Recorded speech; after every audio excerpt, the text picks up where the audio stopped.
வணக்கம்.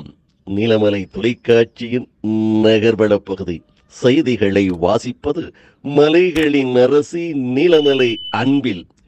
தமிழகத்தில் திராவிட மாடல் ஆட்சியில் விளையாட்டுத்துறை அமைச்சராக இன்றைக்கு இளையவர் உதயநிதி ஸ்டாலின் அவர்கள் விளையாட்டுத்துறை அமைச்சராக பொறுப்பேற்றதற்கு பிறகு விளையாட்டுத்துறை வளர்ந்திருக்கிறது. விளையாட்டுத்துறை அதை ஊக்கப்படுத்துவது அதிகளவு காணப்படுகிறது.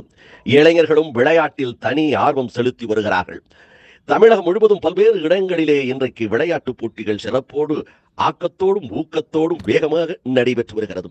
அதன் ஒரு பகுதியாக நீலகிரி மாவட்டம் மலைகளின் அரசி உதகை காந்தல் விளையாட்டு மைதானத்தில் ஒரு அணியின் 3 பேர் விளையாடும் கால்பந்தாட்ட போட்டியை நீலகிரி மாவட்ட திராவிட முன்னேற்ற கழகத்தினுடைய மாவட்ட துறை செயலாளரும் உதகை நகரமன்றத்தினுடைய துறை தலைவரும் நீலகிரி மாவட்ட இளைஞர்களின் வழிகாட்டும் ஒரு தலைவராக இன்றைக்கு வளர்ந்து வருகின்ற திரு ரவிக்குமார் அவர்கள் தொடங்கி வைத்தார் என்றும், இந்த நிகழ்ச்சியில் நகரமன்றத்தினுடைய உறுப்பினராக இருக்கின்ற தம்பி இஸ்மாயில் அவர்களும் எல்கில் ரவி, கஜேந்திரன் மற்றும் பலரும் விளையாட்டு வீரர்களும் சிறப்போடு கலந்து கொண்டு நிகழ்ச்சி சிறப்பித்தார்கள் என்று நமது சிறப்பு செய்தியாளர் ஆசா அமீத் அவர்கள் உதகை பகுதியிலே இருந்து நமது நகர்வள பகுதிக்கு தெரிவித்திருக்கிறார்.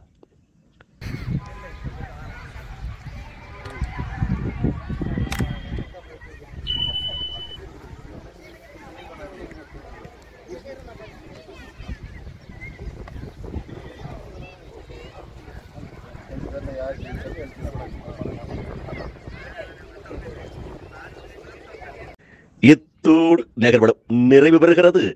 வணக்கம்.